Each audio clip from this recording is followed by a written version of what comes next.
A billionaire shows up in a Michigan blizzard under a fake name, and the woman running the only shelter is the daughter of the worker who died because of his cost cuts. Welcome to Sweet Chapters. Before we begin, comment which city you're watching from. We love seeing where our stories reach. When it ends, rate it from 0 to 10 and tell us what moment hit you the hardest. If you love emotional romance, redemption, and shocking twists, follow Sweet Chapters so you don't miss the next chapter. Now sit back and let the storm reveal the truth. The blizzard didn't descend so much as it devoured. By dusk, the town of Gull Harbor had all but disappeared, beneath layers of white and ice, with only the dull orange glow of the gymnasium's emergency lights offering any sign of human persistence. The storm cut off everything: phones, roads, food deliveries, and illusions. No one came in, no one went out. So when headlights, faint and fluttering, broke through the swirl of snow just after midnight, those watching from inside barely believed what they were seeing. A dented sedan rolled into the half-cleared lot like a dying animal finding its den. Tires slipped on ice as the car came to an uneven stop. A tall man stepped out, wrapped in a wool coat patched at the elbows, scarf twisted like a noose around his throat. He carried no luggage. His boots looked too new for someone local, and his hands trembled slightly, not just from cold, but from something deeper. When asked his name by the volunteer at the entrance, his voice cracked. "Cal," he said, barely audible. Just Cal. No one recognized him. Not the older women serving soup, nor the teens charging phones on a borrowed generator. That suited Caius Thorne just fine, because for the first time in his life he needed to be no one. He slipped inside quietly, unnoticed by most, taking a place on the metal bleachers that flanked the gym walls. The heat barely held, but it was warmer than the frozen silence outside. Caius sat hunched, trying to disappear into the folds of his coat. No phone signal, no signal of any kind. Perfect. The farther he was from the world, the farther he was from headlines like "Empire Crumbles," "Wren Silent," and "Thorne Under Investigation." Somewhere, men in suits were scrambling, pointing fingers, moving money in circles to keep up appearances. But here, inside this high school gym-turned-emergency shelter, no one cared about net worth or legacy. Survival didn't care about PR. Across the room he noticed a woman directing the chaos with quiet authority. Tall, tightly braided hair pinned back, parka half-zipped and dusted with salt. She moved like someone who'd forgotten to rest, like someone who didn't expect help and didn't wait for it. When a pipe burst in the men's restroom, she grabbed towels herself. When an elderly man started coughing blood into his napkin, she was the one who called over the nurse, lifting his legs to improve circulation. No fanfare, no performance, just instinct.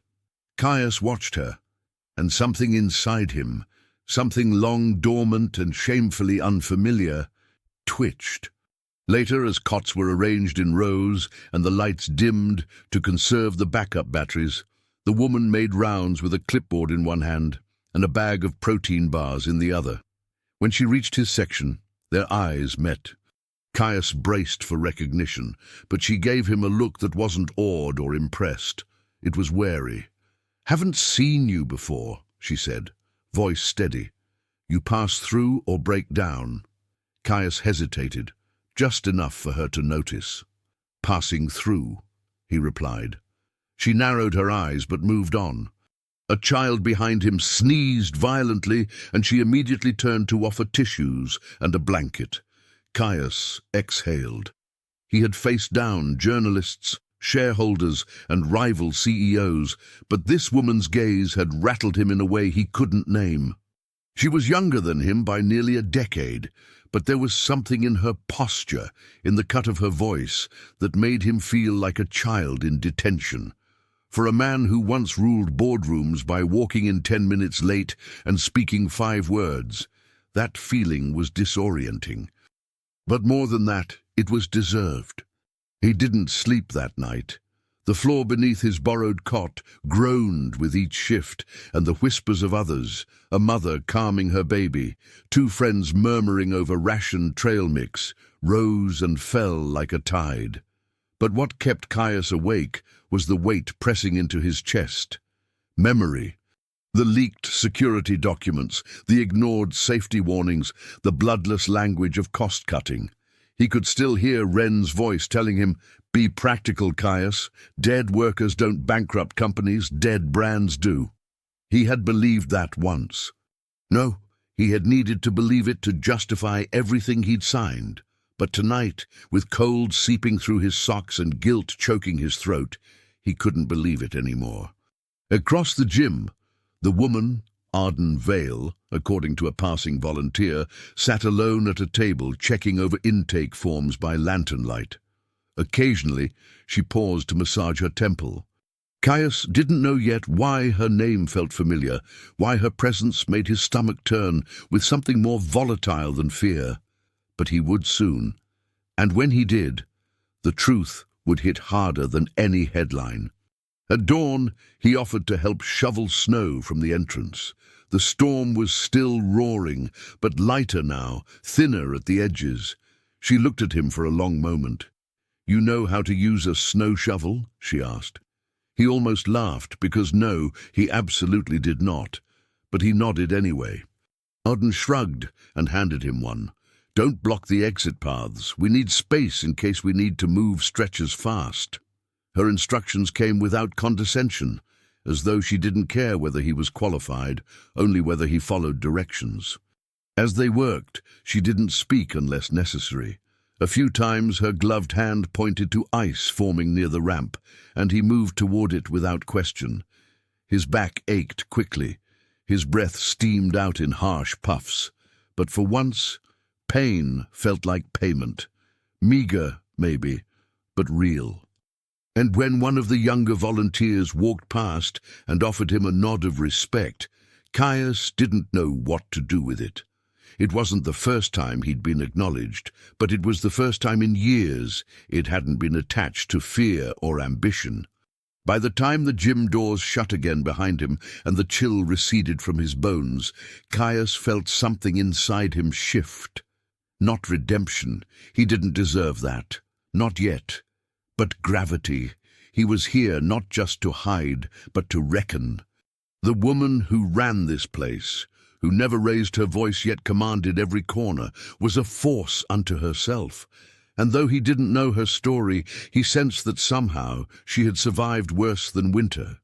When their eyes met again across the gym floor, hers calculating, his weary, he saw it clearly now. She didn't look important. She looked necessary. And that scared him more than anything.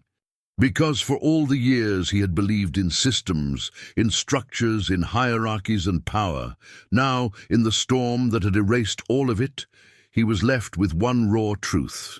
In the places that mattered most, money meant nothing, and hands that knew how to save people were worth more than empires. Caius Thorne, under a false name and a ruined legacy, sat down on a bench and pulled his coat tighter. He would stay, not because he was wanted, but because for the first time in years he didn't trust himself to leave. Arden Vale hadn't rested properly in 3 days, but no one watching her would have guessed it. She moved through the shelter with relentless precision, clipboard tucked under one arm, boots soaked through, and her dark braid damp from melted snow. No one asked if she needed help, they just followed. Not because she barked orders, but because she didn't. She showed up first, left last, and touched every part of the operation. When the heating panel flickered, she climbed into the storage attic herself. When the soup ran low, she thinned it with broth and smiled like it was a recipe. She pulled double duty as coordinator and nurse's aide, scrubbing portable toilets. In the same shift, she delivered insulin to a diabetic teen in the far cot. Those who tried to thank her were waved off with a curt, "There's more to do." The only sign of fatigue was the occasional pause, just long enough to press a hand to the small of her back or blink against the burn in her eyes. But she never let herself sit. Not really. Sitting to Arden was surrender. And surrender in a town where help never came fast enough was a luxury she couldn't afford. When the man calling himself Cal offered to help that morning, Arden barely looked up from her list. She gestured to the metal buckets near the supply wall. Water stations out, haul snow, melt it in the utility sink, distribute by row, start with elders. No words of encouragement. No explanation, just the facts. She didn't care if he was trying to impress her or prove something. Everyone wanted to feel useful when their hands weren't trembling anymore. Most faded by lunch. He didn't. 2 hours later, she found him beneath the back bleachers, elbow deep in slush, hacking away at a pipe crusted over with ice. His gloves were the wrong kind, the kind meant for wind, not water, and his knuckles were turning pink.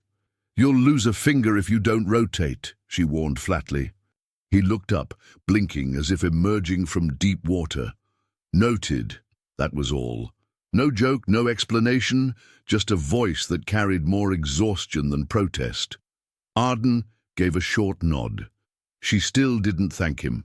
Instead, she handed him a better pair of gloves from the donation bin. He took them without a word, a small exchange, but in a place like Gull Harbour, that was practically a contract. Throughout the day, she watched him out of the corner of her eye. Not constantly, she didn't have the time, but often enough to track the pattern. He didn't ask for easier tasks. He didn't drift toward the groups that gathered to share blankets and gossip. He carried salt to the entrances, cleaned the mud lines trailing in from the boots, and stood still when people needed silence. She noticed the way he paused when an elderly woman coughed hard into her sleeve, his jaw tightening for just a second before he resumed folding towels. Not fear, not disgust, something heavier, maybe guilt. When a child tripped and bloodied his lip on the bleachers, Cal was the first to kneel. He didn't panic, just offered a clean rag and stayed beside the boy until the nurse came. Arden, passing by, registered the softness in his posture, how he crouched low enough to look the kid in the eye. She didn't interrupt. She didn't need to. Later, she found the boy wrapped in a blanket and fast asleep against the stranger's side, head resting on his arm like they'd known each other for years. Arden didn't comment, but for the first time, she wrote his name, Cal, at the bottom of her volunteer list. Night settled like a blanket of fatigue, and one by one the cots filled with restless bodies. Some murmured, some cried, some just turned toward the walls like they could dream away the cold. Arden made her final rounds with the kind of focus that comes from surviving too many nights like this. She replaced batteries in lanterns, checked pulse rates for the fragile cases, and tied fresh plastic over the cracked window in the back hallway. When she passed the supply closet, something made her pause. A shape hunched by the wall. Not asleep, not even resting. "Cal," she said, more out of reflex than concern. He didn't move. She stepped closer and followed his line of sight. A sheet of laminated paper was pinned unevenly to the corkboard. Names of those lost in storms past, hand-typed and faded at the edges. Beneath it, someone had scribbled in pen, "Never forgotten." Cal's hand hovered near the list, his fingertips ghosting over a name. She couldn't tell which one. His lips were moving, but no sound came. Arden crossed her arms. "You lose someone?" she asked quietly. He didn't look at her. "I think I did," he said after a long silence. "I just didn't know it until too late." She should have walked away. It wasn't her job to comfort every lost soul that wandered into the shelter, and she didn't know him, not really. But there was something in his voice that struck a nerve, something familiar in the shape of grief pressed down and made silent. She leaned back against the opposite wall, saying nothing for a long moment. "We don't hang that list to make people feel bad," she said finally. "It's not about guilt, it's about memory." He nodded slowly. "Then I'm in the right place." That made her blink. Not because it was profound, but because it didn't sound like something someone said to impress her. It sounded surrendered, real. Arden had spent years learning to spot lies dressed as sincerity. This wasn't one. Still, she didn't respond. She didn't know what to say to someone who was clearly running from something bigger than a snowstorm. Instead, she pushed off the wall and said, "We start at 5. If the pipes hold, you'll be helping in the kitchen. You cook?" He shook his head. "I can learn." "Fine," she replied. "Don't touch the rice until someone shows you." That was her version of trust, and she didn't hand it out lightly. Late that night, as the hum of the generator dipped to a softer pulse and the shelter settled into the thin quiet between emergencies, Arden reviewed her notes from the day. Volunteers, medical supply counts, generator output, details that kept her world together. But her pen paused when she got to the line marked New Arrivals. Cal, no last name, no address, no ID. Yet something about him didn't fit the usual profile of stranded travelers. He didn't flinch at hard labor. He didn't look around for someone to take over. And he didn't speak like a man used to being ignored. There was weight behind everything he said, even when he said little. Arden tapped her pen against the page, thoughtful. She still didn't know who he was, but she knew the look of someone barely holding together. She'd seen it often enough in the mirror. That kind of man didn't come to a storm shelter for safety. He came because whatever was chasing him had finally caught up. She closed the notebook and tucked it under her arm, then turned out the light. The hallway was quiet now, but the echo of his fingers brushing those names stayed with her. She didn't know what kind of man Cal had been before, but she recognized in her bones the shape of someone running from himself. The storm hadn't eased, but something in its rhythm had changed. Less fury, more weight. Inside the gym, the crowd had clustered tighter, cots overlapping, bodies pressed shoulder to shoulder under shared blankets. Closeness had a way of stripping the unnecessary. People who had barely nodded in passing were now whispering in corners, sharing granola bars, holding each other's babies. Survival blurred boundaries, and in that blurring, truth slipped through the cracks. Arden moved through it all like a conductor, making sure needs were met. Arguments didn't flare, and no one was forgotten. But as she passed the side hallway near the equipment closet, a voice stopped her cold. It was quiet, but carried that unmistakable edge of someone used to being obeyed. She froze. The words weren't meant for her, but they landed like bullets. "Wren will spin it. He always does." Her blood ran cold. There was only one Wren whose name echoed with that much weight, Leander Wren, the corporate puppeteer who only appeared in shareholder meetings and sanitized interviews. And the only man who ever said that name like it was personal was Caius Thorne. Arden turned slowly toward the sound, her pulse pounding so hard it drowned out everything else. Her suspicion had just become certainty. She didn't wait for confirmation. She followed the voice, fast and quiet, rounding the corner just as Cal, or whoever the hell he really was, closed the flap of a battered satellite phone and tucked it into the inside of his coat. He turned and saw her, and for a moment his face cracked open, not with guilt, but with recognition, like he'd been waiting for this. Arden didn't let him speak. "Wren," she said flatly. "You just said his name. So either you're best friends with a media tycoon or—" She took a single step forward, breath unshaken. "You're Caius Thorne." He didn't answer, didn't deny, just stood there, snow in his hair, silence clinging to him like frost. But it was enough. That tiny hesitation, the blink, the shift of his weight, the way his jaw set like a man preparing for impact, confirmed everything. She stared at him like she was trying to burn through skin and bone, trying to see the man beneath the headlines. Her voice, when it came again, didn't waver.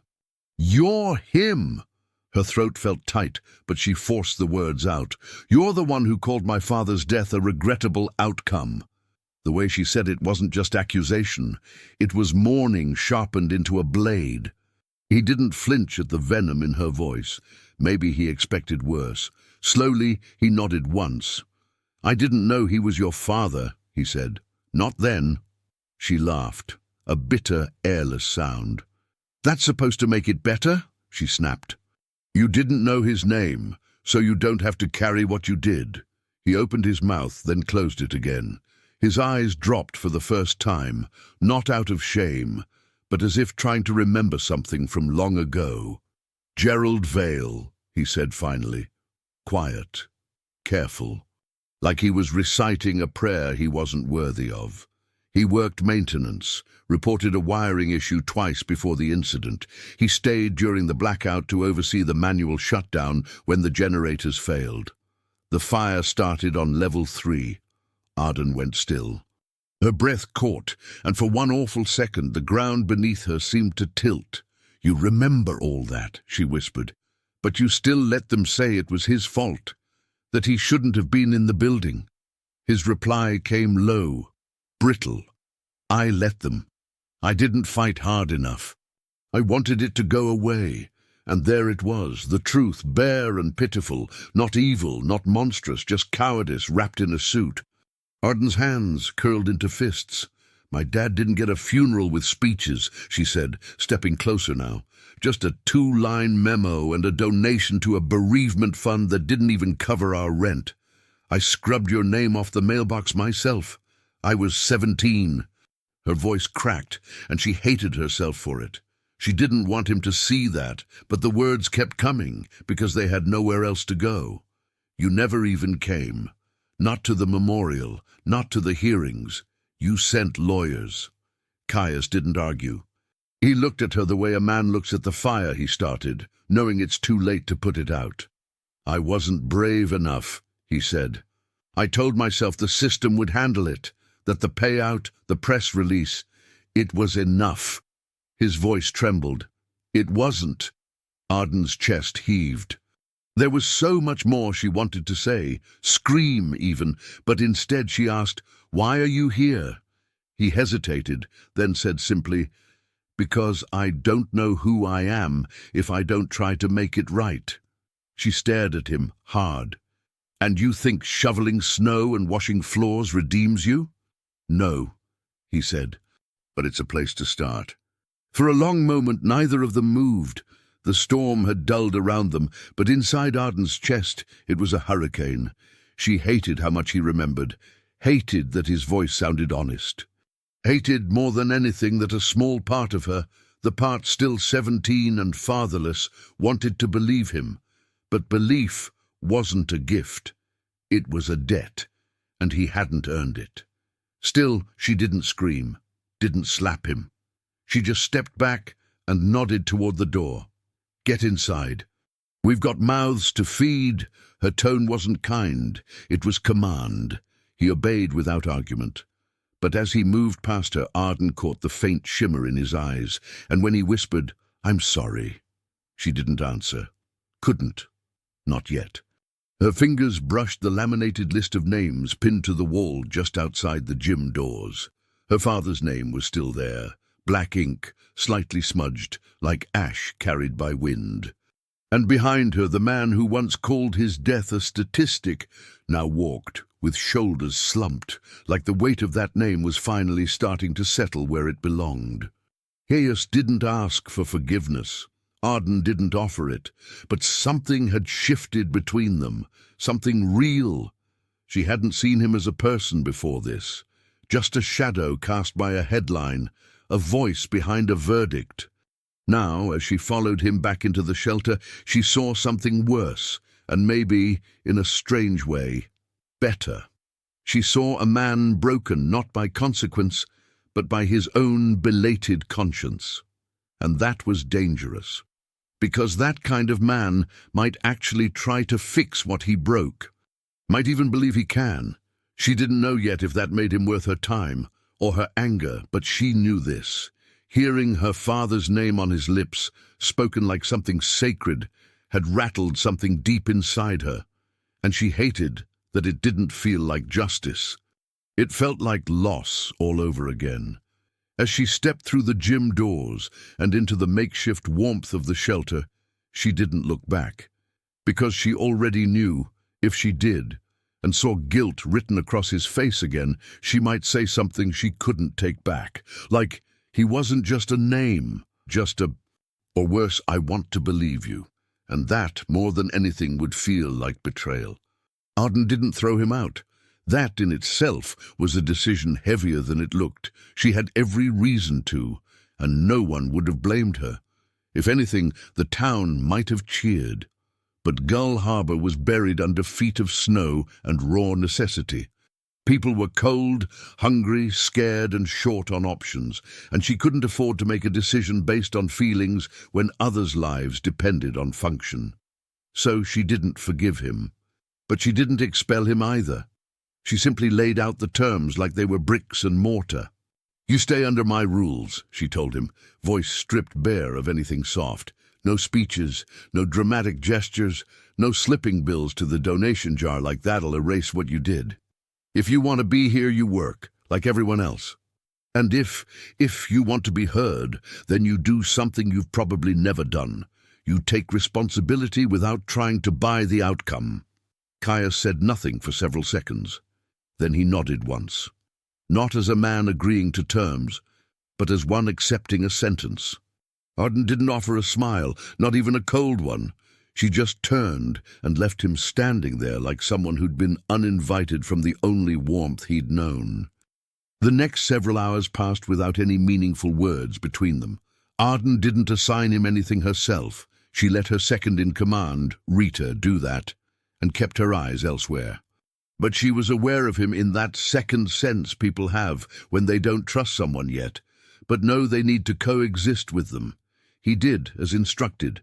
Hauled snow, sorted expired food from the stockpile, carried out soiled blankets and folded new ones, even when his hands cramped from the wet fabric. No complaints, no attempts at redemption speeches, and that was exactly how she wanted it. But as the sun dipped behind the thick clouds again and the storm picked up strength, the police radio cracked alive with static and tension. A team of 3, 2 teenage boys and an older volunteer, hadn't checked back from their route toward the depot road. Last known update was more than 90 minutes ago. The temperature was dropping and they were on foot. Arden didn't even pause. She was already pulling on her coat, calling for 2 headlamps, rope, and the med pack. You're not going out there alone, Rita warned. Arden's eyes flashed. I'm not asking. And then, before anyone could argue, a voice cut through the tension. I'll go with her. It was Caius. No hesitation, no performance, just simple, steady. Arden turned slowly, unsure if it was arrogance or insanity. You don't even know the trail, she said. Then I'll follow your lead, he replied. It wasn't a challenge. It was submission of a very particular kind, the kind a man gives when he knows he has nothing left to leverage. She stared at him for a beat too long, then grudgingly handed him the second headlamp. Keep up, she muttered, and they vanished into the snow together. The cold outside was brutal, but the visibility was worse. White surrounded them on all sides, distorting depth, swallowing sound. They moved fast, Arden guiding from memory.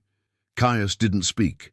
He just moved with determination, stepping where she stepped, falling into rhythm behind her.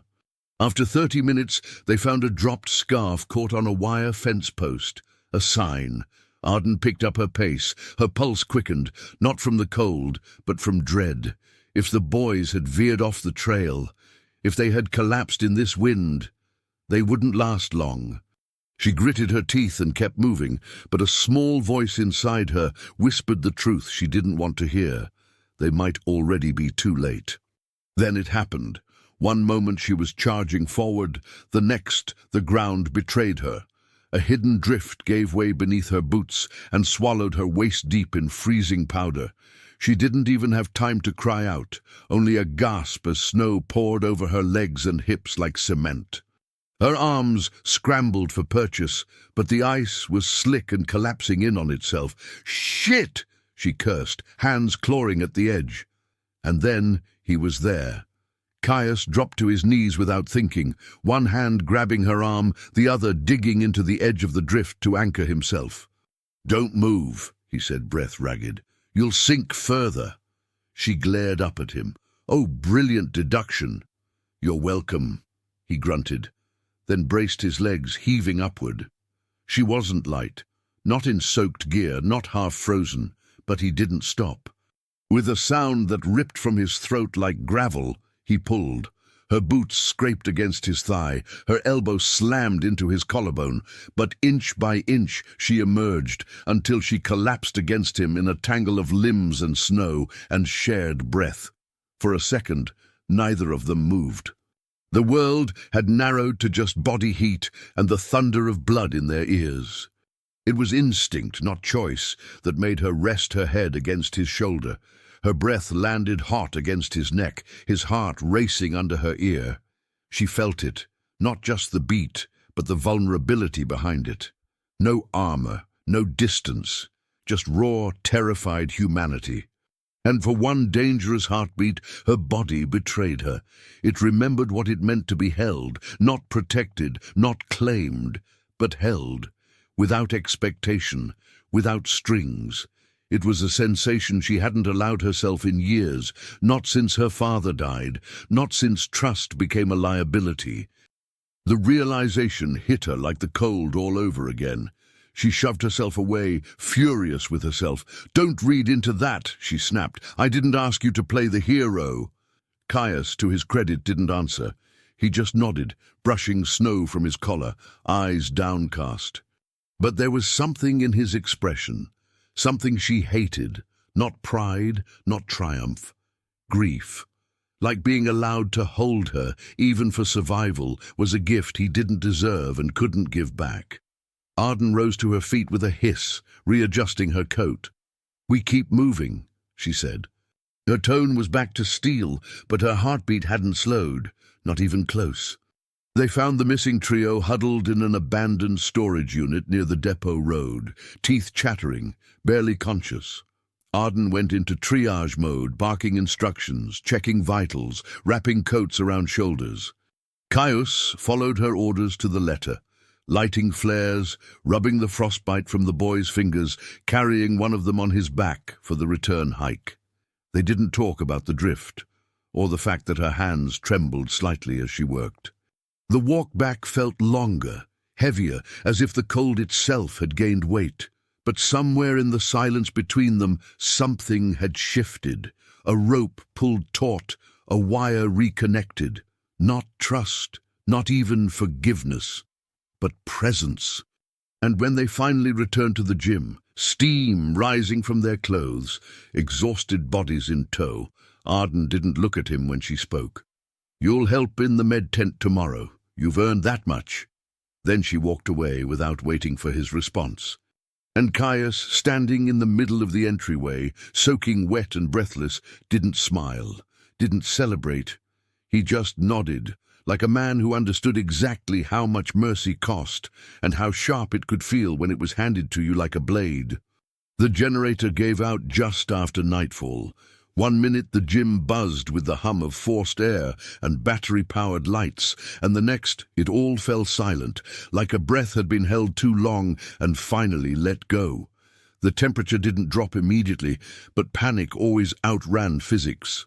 People stirred from their cots, blankets clutched tight, eyes wide.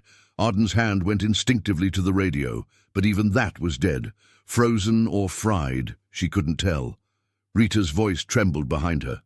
"We can't lose heat now, not with the kids." Arden was already moving, not answering, not hesitating.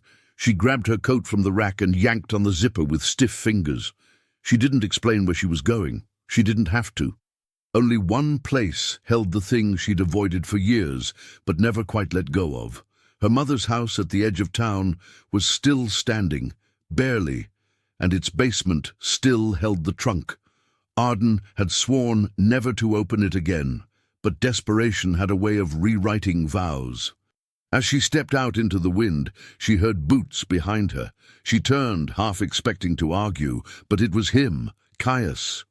"You shouldn't go alone," he said. Not a command, not a plea. Just fact. She didn't tell him to leave. That in itself was strange. The road to her mother's house had been buried under 2 feet of drifted snow, and even though she could barely see more than 10 feet ahead, Arden knew every bend by memory. They walked in silence for several minutes, breath steaming, the cold clawing under their clothes like it wanted to break skin. Halfway there, her voice surprised even her. "I hate that house." Caius didn't respond right away, just kept pace beside her. "Because of him?" She nodded, then shook her head. "Because it's stuck, frozen in a version of our life that no longer exists.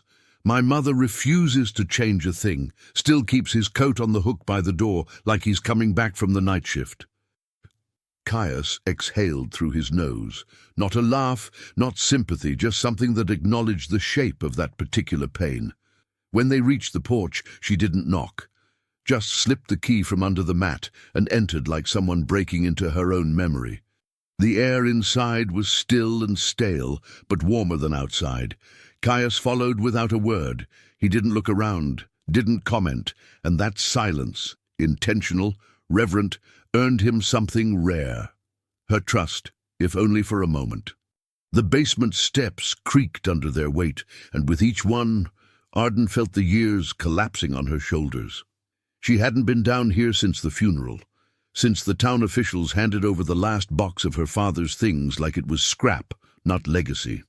She found the trunk beneath the stairs, exactly where it had always been, rusted, dented, but unbroken. She dropped to her knees, pulled the latch, and for a moment her fingers wouldn't work. Not from the cold, but from memory. "You sure?" Caius asked, kneeling beside her. "No," she said, "but I'm doing it anyway." The lid creaked open. Inside, wrapped in old flannel and time, was the notebook. It was thicker than she remembered. The pages had yellowed, the ink bled slightly at the edges, but the handwriting was unmistakable. Her father's script, tight, efficient, alive. Diagrams lined the margins, equations she couldn't solve, but remembered watching him sketch late into the night. Words circled in red: thermal resilience, isolated grid, community-first deployment. Arden swallowed hard, tracing one of the pages with her thumb. "He wasn't just dreaming," she whispered. "He was building this for real." Caius leaned in slowly, reading over her shoulder. "This isn't just theory," he murmured. "It's a blueprint." They sat there for several minutes, shoulders nearly touching, breath slow. Arden didn't speak, not because she had nothing to say, but because she couldn't trust her voice to carry it. Grief had a strange texture in her chest now, rough and luminous all at once. "You know what this could do," Caius said eventually, breaking the silence. "If it works." She nodded. "It would give this town its own source of emergency power. Off-grid, scalable." Her eyes met his. "It could save lives." He nodded slowly. "Then we do it." She looked at him hard. "No. You don't just get to take this and run. If you want it, if you really want to use this, you pay the full price. No more half measures. No more silence." Caius didn't flinch. "What do you want?" She snapped the notebook shut, the sound loud in the quiet space. "You reopen my father's case. You compensate every family affected by those safety cuts. You take that depot and turn it into a center for this, for energy, for shelter. And you do it with the community, not over their heads. Workers have seats at the table, not just jobs in the shadows. Understood?" He didn't argue, didn't flinch, didn't offer loopholes or excuses. He just nodded, once like a man accepting terms far larger than himself. "Understood," he said quietly. And it wasn't a promise made to win something. It was a vow made by someone who had already lost and didn't want to lose again. Arden watched him for a long beat, searching for cracks, for manipulation, for performance. But what she found instead was something she hadn't seen in him before. Reverence, not pity, not guilt polished into apology, just respect. It was jarring, disorienting. because she didn't know how to respond to a version of him that wasn't trying to save face. Slowly, she lifted the notebook and placed it in her bag, wrapping it in the same flannel it had been stored in. Her father's flannel. Caius stood, offering his hand, not to help her up, just there, waiting. A gesture. She ignored it and rose on her own, but she didn't resent the offer, not this time. Together, they climbed the stairs back toward the cold, the light, and the broken world waiting outside. And between them, in a bag held close to Arden's chest, was a future that neither of them had fully believed in, until now. The snow was falling thicker when they stepped outside again, but it no longer felt as suffocating. Arden led the way back toward the shelter. The notebook awaited warmth against her ribs. She hadn't spoken since they'd left the house, and Caius didn't push. But as they neared the gym, and the flicker of candlelight inside began to glow behind the windows, he finally said, "We'll do it your way." Arden slowed her steps. "There's no other way," she replied. And for once, he didn't argue. When they stepped through the door and were greeted by the hopeful chaos of a town still clinging to the thread of survival, Arden knew the cost of what she'd just unearthed. The notebook wasn't just invention, it was responsibility, legacy. She met Caius's gaze one last time before returning to her post. "This doesn't make us even," she said. "I wouldn't want it to," he answered. And in that quiet exchange, one built not on forgiveness, but on terms, they began something fragile and fierce. A blueprint, not just for power, but for rebuilding trust, one impossible demand at a time. Gull Harbor was holding its breath, but it was still standing. With Arden's father's prototype patched into the shelter's core systems, the temperature had stabilized. Lanterns flickered with steadier light. Even the children had begun to laugh again, albeit cautiously. Caius spent the morning helping fortify insulation along the gym's western wall. His movements automatic, muscles tight with exhaustion he didn't yet allow himself to feel. Then, somewhere between checking on the fuel rations and relabeling a water drum, a miracle happened. His phone buzzed. A single bar of service. Weak, fragile, but enough. He hesitated before unlocking it, knowing the peace they'd carved out here was about to be shattered. And he was right. The moment his screen lit up, it exploded with missed calls, flagged emails and encrypted messages, board directives. News alerts, legal threats. One headline read, "CEO AWOL, as local town exploits company secrets." Another, "Ex-employees, leak confidential tech, Thorn complicit." Caius stared at the screen, jaw tightening. His pulse raced, not from surprise, but recognition. Someone had twisted the story to make Arden and this town look like criminals. The timing was too precise, the narrative too rehearsed, and there was only one man capable of that kind of surgical damage. Leander Wren, his former mentor, the man who had taught him that truth was pliable and loyalty a coin easily spent. The name appeared in a subject line from an old private thread. "Call me now, LW." Against his better judgment, Caius stepped into the stairwell by the back door and returned the call. Wren answered on the second ring, voice as silky and unhurried as always. "There you are," he said like they were meeting for drinks. "You've stirred up quite the drama." Caius didn't reply. Wren continued, undeterred. "Look, I get it. Crisis, guilt, some rural redemption fantasy. Happens to the best of us. But this ends now. The board's panicking. Investors are sniffing blood. You can still walk away from this clean." Caius exhaled, leaning his head back against the wall. "Define clean," Wren chuckled. "Blame the locals. Say the tech was stolen. Call the whole thing a rogue operation you were monitoring for legal purposes. We put out a statement, freeze their access, and you come home. In 48 hours, this town will be a footnote." It was spoken so casually, like it wasn't real people they were discussing, just variables in a risk chart. Arden's father designed it. Before he died, Caius said, low and even. And you buried it, Ren replied without missing a beat. Come on, Caius. You think the media cares about noble intentions? We're in a war for perception. You stay there much longer, and they'll turn you into the villain. Caius nearly laughed. You already did that for me. A beat of silence passed. Then Ren's voice turned sharper, colder. Don't be stupid. You can't win this. They'll take you down. I'm offering you a way out. Caius stared at the far wall, where a taped-up drawing from a child fluttered slightly. A crooked sun, stick people holding hands. It's not about winning anymore, he said. Then you've already lost, Ren replied flatly. Suit yourself.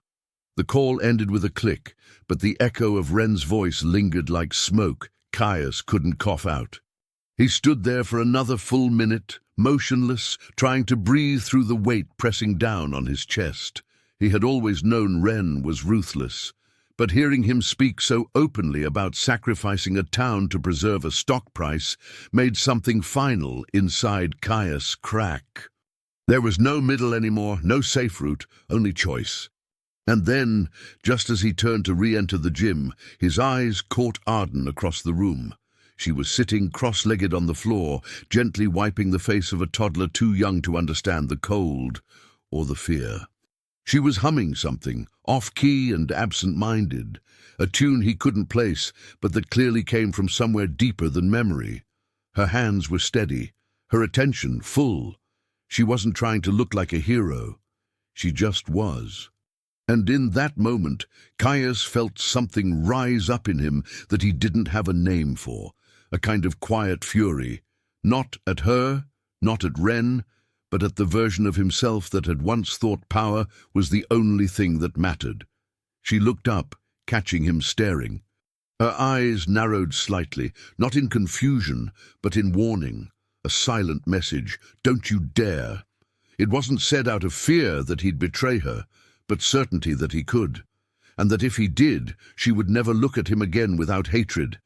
Caius didn't look away. He simply lifted the phone again, stared at Ren's number and hit block. Then he slid the device into his back pocket like it weighed nothing and everything. The rest of the day passed with no mention of the call. Caius returned to work, hauling blankets, helping patch another tear in the insulation, and silently watching as Arden navigated 20 crises with the same calm that had once intimidated him. He saw the way people leaned toward her when she spoke, the way they waited for her nod before they moved, authority born from service, not status, and he understood more clearly than ever that if he followed Ren's path again, he wouldn't just lose his company. He would lose the only thing left that made him feel human. That night, as people began to settle into their cots, Caius stood outside the supply room, hands resting against the cold metal door. Rita passed him and gave a small nod. You look like you've seen a ghost. He almost said, I did. But instead, he answered, just finally saw someone for who they are. It wasn't about Ren, not really. It was about himself, about the man he had allowed to teach him how to dehumanize loss. But not anymore. Not after what he'd heard, not after what he'd seen. Not while Arden was still willing to fight for something better. Caius didn't sleep that night. He sat against the gym wall, notebook in hand, sketching out rough designs based on Arden's father's work, testing his memory, trying to recall engineering notes he hadn't looked at in over a decade. He knew Ren would retaliate, that the media would come for them both. But it didn't matter. The lines had been drawn, and this time he was on the side that didn't flinch. He would testify, he would confess, and he would rebuild from the ground up, even if it meant being dismantled first. Across the room, Arden slept lightly on a cot beside the youngest children, her boots still on. She hadn't said a word to him since the look. She didn't have to. He'd heard everything in it. For the first time in his life, Caius Thorne had chosen pain over convenience. And somehow, in that choice, He felt more free than he ever had behind a desk or a podium. Leander Wren had smiled through every betrayal, but that smile wouldn't save him now. Not this time. Not with Arden watching. Not with a town refusing to be erased. The storm began to loosen its grip 2 days after the notebook was unboxed and the prototype activated. Roads remained buried, but the wind eased, and the relentless white finally thinned. In that rare silence, a weak signal returned, just enough for the local radio volunteers to string together a patchwork broadcast system, old wires and salvaged parts feeding into an antenna rigged on the roof. It wasn't clean, it wasn't strong, but it was enough. Enough to reach the surrounding counties, to carry a single voice over the static, and maybe, if done right, rewrite a story that had already been twisted into something cruel. The townspeople gathered inside the gym, bundled in whatever warmth remained. Faces were tired, lined with worry, some marked by frostbite, others by fear.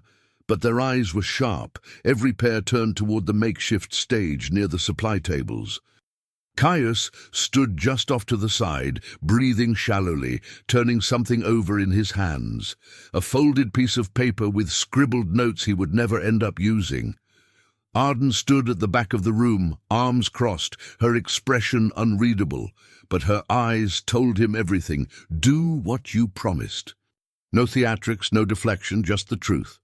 He stepped forward slowly, wearing a grey borrowed sweater too large in the shoulders and boots that weren't his. His fingers were cracked and wrapped in medical tape from labor, the proof of his presence etched into his skin. When he reached the mic, he didn't look at the recorder or the antenna. He looked at the crowd, at the woman near the food tables wiping down trays, at the teenager helping sort medicine, at the older man who'd taught him how to fix a pipe 3 nights ago. His voice faltered at first, barely carrying over the low hum of the room. "I wasn't supposed to speak today," he began. "But silence is what got us here, and I've spent most of my life pretending silence is strategic. That being quiet means staying safe." He paused, the weight of the next words thick on his tongue. "I want to speak plainly now. I made decisions that led to people getting hurt. One of those people was named Gerald Vale." A breath caught somewhere behind him, but he didn't turn. "He died because we cut corners in the name of efficiency. We called it optimization. I called it a line item." His voice broke. "It was a man's life." The gym fell deathly quiet, not out of awe but out of gravity, the kind that drops into a room like a stone. No one moved. Even the children stopped fidgeting. "We blamed protocol. We blamed miscommunication," Caius continued. "We blamed anyone who couldn't speak back. And when the questions came, we offered polished condolences and buried the evidence in policies we never intended to enforce." He looked down at his hands. "And I signed every one of those memos." He took a breath and looked up again. "You don't have to forgive me. I'm not asking for that. But I will say this. From this day forward, the depot that was shuttered and ignored will be rebuilt, not as a warehouse, not as a profit line, but as a community energy and emergency center. It will run on Gerald Vale's designs, managed by the very people who this company failed." He shifted slightly, the words coming steadier now. 10% of Thorn Logistics' emergency budget will be placed in a permanent workers' fund, managed independently. And every family affected by safety failures under my tenure will be given full restitution, retroactive, and unconditional. Not as charity, as owed. There was no applause, only silence, deeper than before. From the back of the room, Arden couldn't breathe. Her throat felt raw, not from emotion, but from restraint. She had prepared herself for 100 possible outcomes. A watered-down admission, a clever dodge, a legal half-confession wrapped in remorse-colored packaging. But not this. Not the naked truth, bleeding out in front of everyone, spoken with a steadiness that sounded like it had cost him something. She hated that it mattered, hated how her heart tightened when he said her father's name like it was sacred. She didn't want her grief to need validation, but hearing it said like that on record, to the town that had buried her family in silence, it cracked something in her. She stared at Caius as he finished speaking, chest heaving just slightly, his hands finally unclenching at his sides. He didn't look at her. He didn't need to. She saw it in his posture. He had given up the shield he wore so easily, the one made of status and control and plausible deniability. And somehow it didn't make him smaller. It made him real. For the first time in years, her grief felt seen not as a spectacle, but as something someone else finally chose to carry. When the broadcast cut out and the radio volunteers shut down the system, no one rushed to speak. The room stayed still. It wasn't awe that held them. It was processing. A town that had been bruised too often, told too many times to lower its expectations, now stood in quiet disbelief as one of the men responsible had chosen to burn his bridges publicly. Arden watched as people slowly returned to their duties. No cheers, no rallies, just movement, just life resuming. She turned to leave, but her knees gave out for half a second and she had to catch herself against a folding chair. Rita, nearby, noticed. "You okay?" she asked softly. Arden nodded too quickly. "I'm fine." But she wasn't. Not really. Something inside her had buckled. Not from forgiveness, but from recognition. From the unbearable weight of hearing someone finally admit the thing no one ever had. That her father wasn't collateral, that his death wasn't convenient, that it had a name, and it mattered, and it was theirs to remember. Not the company's. Not the court's, theirs. Caius didn't seek her out afterward. He returned to work like nothing had happened, helping unload a late-arriving donation truck and coordinating with one of the new volunteers on food storage. Arden passed him once near the back door, their eyes meeting only for a second. She didn't speak. Neither did he. But the silence between them had changed. It wasn't loaded or angry or wary. It was reverent, maybe even equal. He had said what needed saying, and more than that, he had done it knowing full well what it would cost him, not just in boardrooms or in lawsuits, but in identity. And that, she knew, was something most men in his position never dared. She stood in the hallway for a long while after, hand pressed to the wall, not crying, but not untouched. She had never asked him to do any of this. She had only demanded that if he stayed, he stay honest. And today, he had. Not perfectly, not with polish, but fully. And that was the first thing in a long time that made her feel like something broken might actually be rebuilt. Not quickly, not easily, but maybe, just maybe, for real. The retaliation didn't take long. Within 48 hours of the broadcast, the backlash began with brutal precision. Wren moved like a man who'd already prepared his knives in advance. A fleet of lawyers descended with cease and desist letters, official notices of intellectual property theft, and threats of injunctions. The media narrative shifted overnight. Headlines painted Arden as a manipulative local, a small-town opportunist leveraging a dead man's grief to extort one of the country's largest logistics firms. There were questions about her past, doctored photos, false witness testimonies. But it didn't stop there.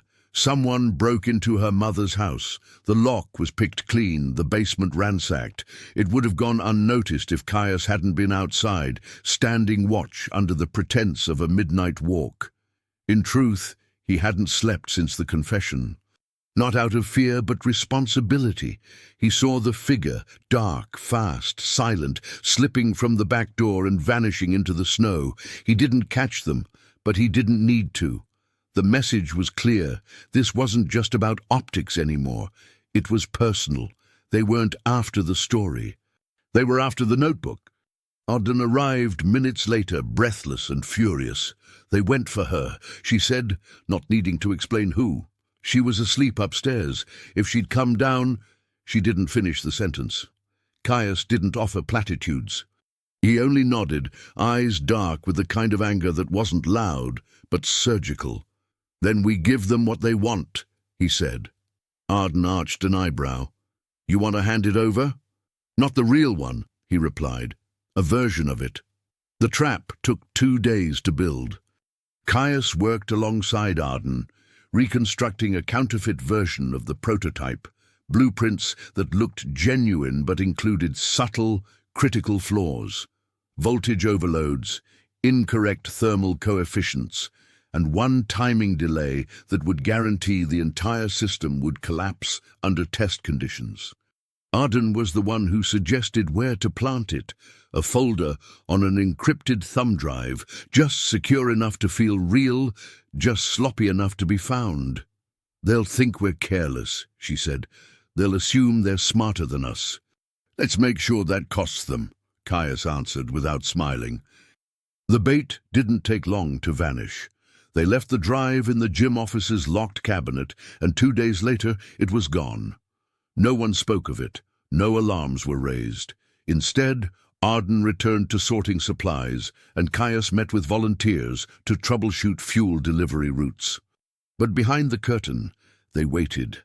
3 days after the theft, news broke that a rival energy startup had attempted to test a cold-weather microgrid system sourced from anonymous engineering intel.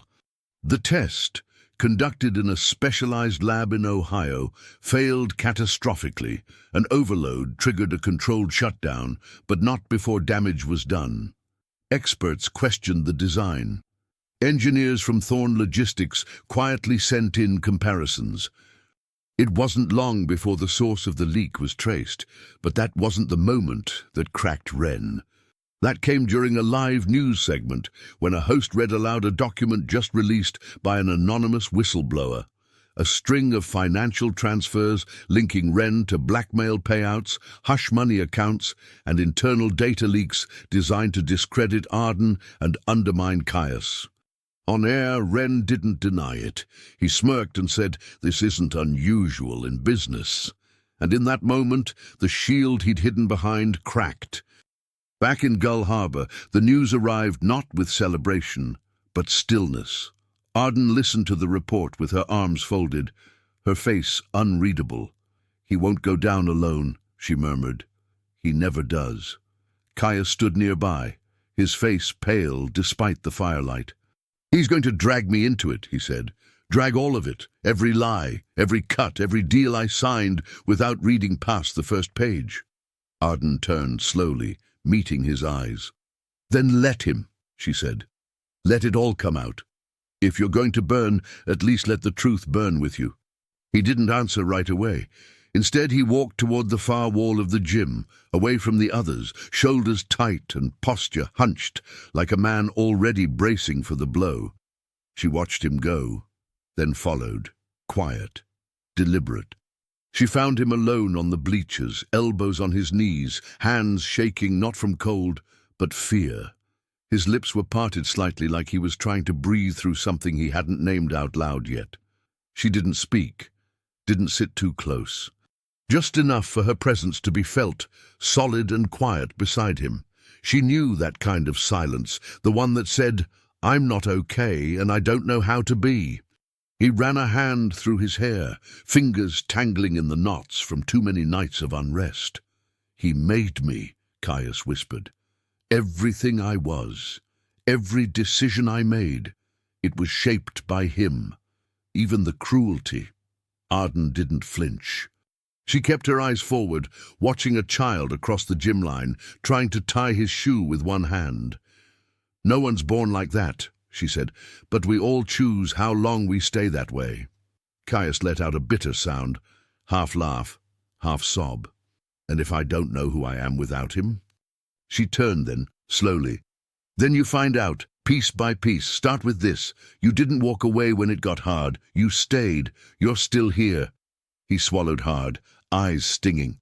"What if I don't deserve to be?" Arden didn't touch him.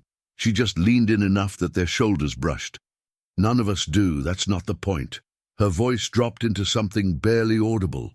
"The point is, you're finally trying to carry what you broke. And that counts." It wasn't forgiveness, not even close, but it was something else. a bridge. And in the war zone of his shame, it felt like the first stone laid toward a shore he didn't know he could reach.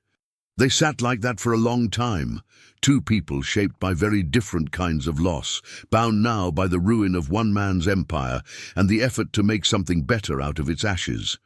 The victory wasn't sweet. It didn't come with applause, but it came, and it came because they fought together. Ren would fall, the investigations would unfold, and the system would groan as it tried to protect itself from exposure. But this moment, in this shelter, belonged only to them.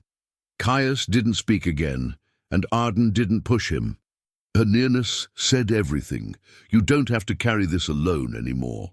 It wasn't a promise to fix him or even to stay. It was just the truth, shared like breath in the cold. And for now, that was enough.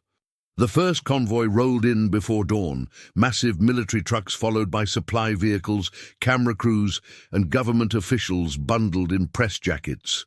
The storm had finally broken enough for the world to come roaring back in, loud and hungry. The people of Gull Harbor, who had survived in silence and grit, were suddenly surrounded by microphones, news anchors, and handshakes from people who hadn't lifted a single bucket of melted snow. Arden watched from the shelter steps, arms crossed, expression tight. She felt small again, the way she had felt for most of her life when people with power entered the room. She wasn't afraid. They couldn't take anything from her. But she hated being seen like this. After so long being overlooked, the spotlight felt like a kind of violence. It wasn't praise. It was intrusion. And yet, through all the chaos, Caius didn't claim center stage. He didn't stand in front of the cameras. He stood behind the town, behind Arden, behind the volunteers who had made survival possible. When reporters asked him for quotes, he directed them to Rita. When asked about innovation, he pointed to Arden's father's name on the prototype. And when asked about the notebook, he simply said, "It wasn't mine to begin with." Arden noticed.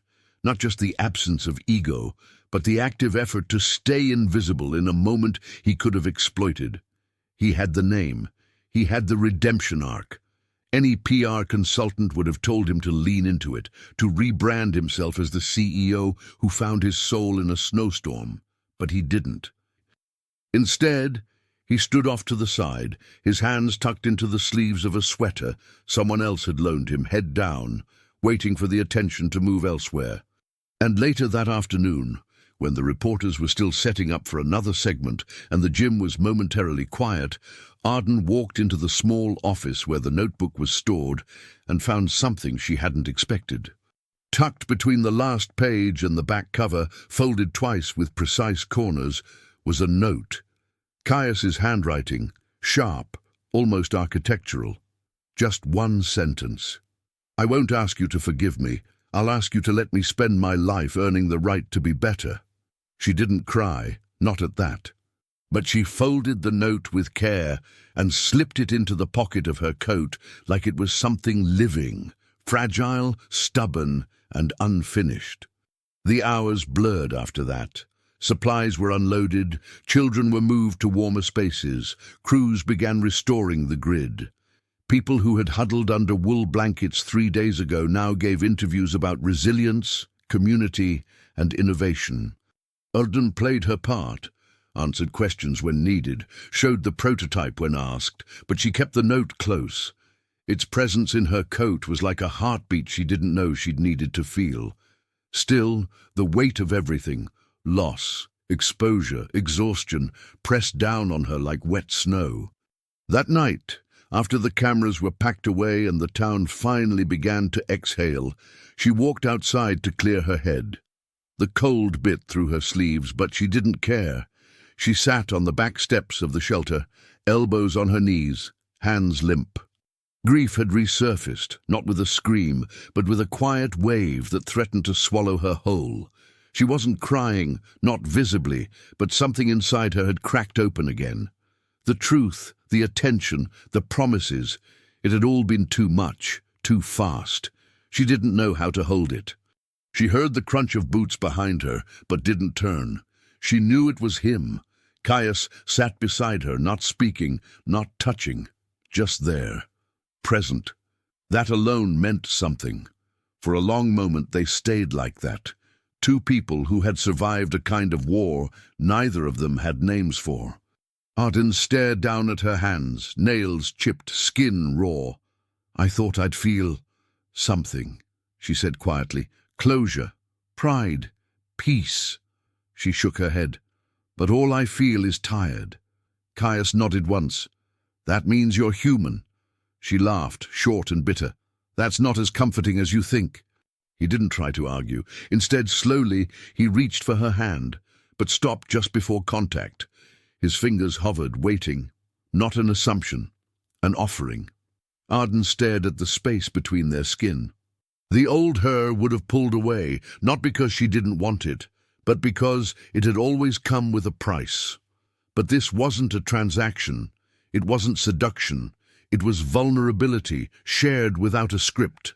And that, more than anything, broke her. She moved first, not abruptly, not dramatically. She just closed the space, resting her hand lightly on his. The warmth was immediate, startling in how steady it felt. He didn't squeeze, didn't pull, just let her exist there, at her own pace, in her own timing. The silence between them deepened, not with discomfort, but with meaning. It wasn't romantic in the way people expected, not sweeping or poetic. It was a connection built on pain and earned in moments too small to explain. After a while, she turned to him, eyes darker than usual but no longer guarded. "Don't make this more than it is," she said. "I won't," he promised. "But I won't make it less either." She didn't kiss him. Not yet. But her head rested lightly on his shoulder, and he let it stay there. It was not a gesture that erased what came before.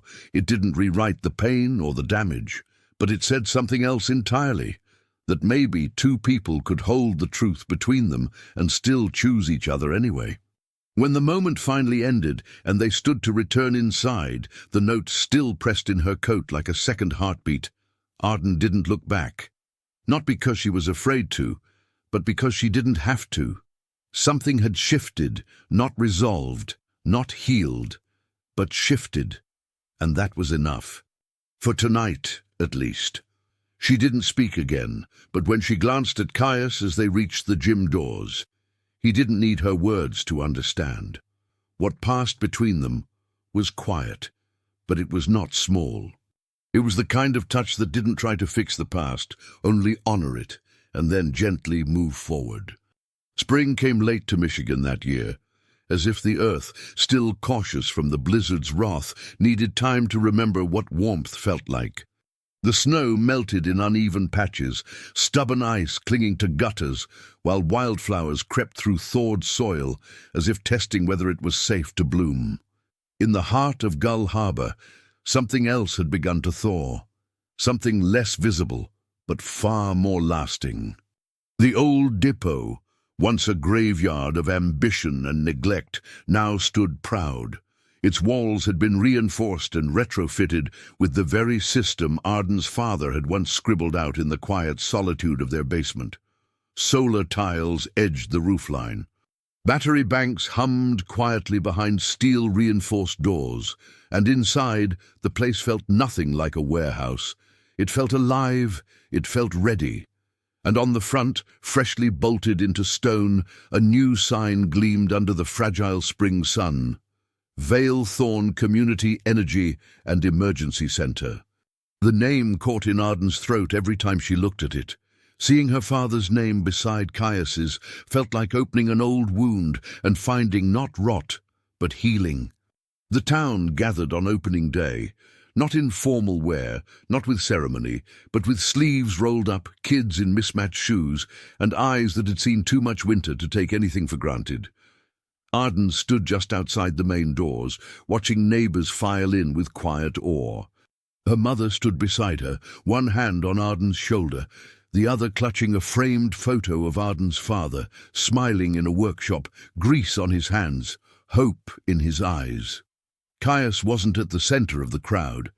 He lingered near the back, letting the town claim its victory. He didn't offer speeches, didn't smile for photos. He just watched, quiet, reverent. When the time came, he walked to Arden's side, not ahead of her, never ahead now, and helped her pull the drape from the dedication plaque. The metal gleamed like a sunrise, and etched into it were the original lines of the microgrid schematic, her father's handwriting preserved like a prayer. Arden blinked, once, twice. Then the tears came. Not a collapse, not a storm, just a quiet, steady thaw. She cried like something inside her had finally unclenched. People gave her space. No one intruded, not even Caius. And for that, she was grateful. The grief she carried hadn't left. It never would. But now it had somewhere to go. It had been honored, witnessed, and that made it lighter. She turned and hugged her mother, who whispered, "He'd be proud, you know." Arden nodded, unable to speak. She believed it. For the first time, she truly believed it.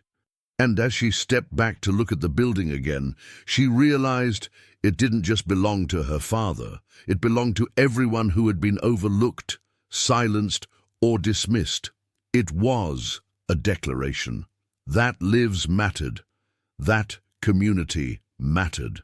That history, when acknowledged, could be the foundation for something enduring. Arden exhaled slowly and looked for Caius. He was crouched beside a small boy in the crowd, a boy she recognized from the shelter, the one who always sat near the heater and asked if someone, anyone, was coming back for him. Arden approached, heart already aching. The boy, no older than 6, clutched a worn backpack and stared up at Caius with that wide, searching gaze of someone who had learned to stop expecting answers. Arden's mother had her hand on his back, gently guiding him forward. "He asked for you," she whispered. Arden swallowed hard and knelt. "Hey," she said softly. The boy didn't speak, just looked at her, then at Caius, then back again. His lip trembled. "Do I have to go somewhere else now?" he asked. Caius didn't look at Arden. He didn't make any promises or perform any savior's speech. He simply offered his hand, palm up, steady. "You don't have to go anywhere," he said. "But if you want a home, we can build one." The boy hesitated, then curled his small fingers into Caius's. Arden, eyes blurring again, reached forward and placed her palm over both of theirs. It was wordless. It was binding. It was everything. That touch, layered and trembling, held no ceremony, but it held everything that mattered. Grief sat beside love. Guilt folded into hope. They weren't healed, not entirely, but they were no longer haunted. The boy leaned into Caius's side, and for a moment Arden saw not the man who had destroyed so much, but the man who had stayed to rebuild, who had chosen truth over legacy, who had stepped down so others could rise. There were no fireworks, no choirs. Just a breath of spring and a choice made with hands, family chosen and earned in the middle of a town once forgotten. The building behind them would power homes, protect lives, carry forward the name of a man whose blueprints had been buried too long. The sign on the wall didn't erase what had happened, it acknowledged it. Arden stood, brushing her hand over the plaque once more. "You did it," she said to the air, to her father, to the child in her arms, to the man at her side. "We did it." Later, long after the crowd had thinned and the celebration became memory, Gull Harbor would tell the story differently. The blizzard that swallowed the town became less a tragedy and more a turning point. They would say it forced 2 broken people to stop running. They would say the storm didn't destroy them, it revealed them. In the quiet hum of a building once filled with loss, warmth flowed. The past hadn't vanished, but it had been repurposed. And in that transformation, a town healed. Not because it was saved, but because it learned to save itself and to let others stay. What did you feel when Arden heard her father's name spoken on air and realized Caius was finally choosing truth over comfort? Would you have given him a chance or sent him back into the storm? Tell us in the comments. On a scale from 0 to 10, how would you rate this story? And if you want more emotional romances with redemption, twists, and new beginnings, subscribe to Sweet Chapters and turn on notifications so you don't miss the next chapter.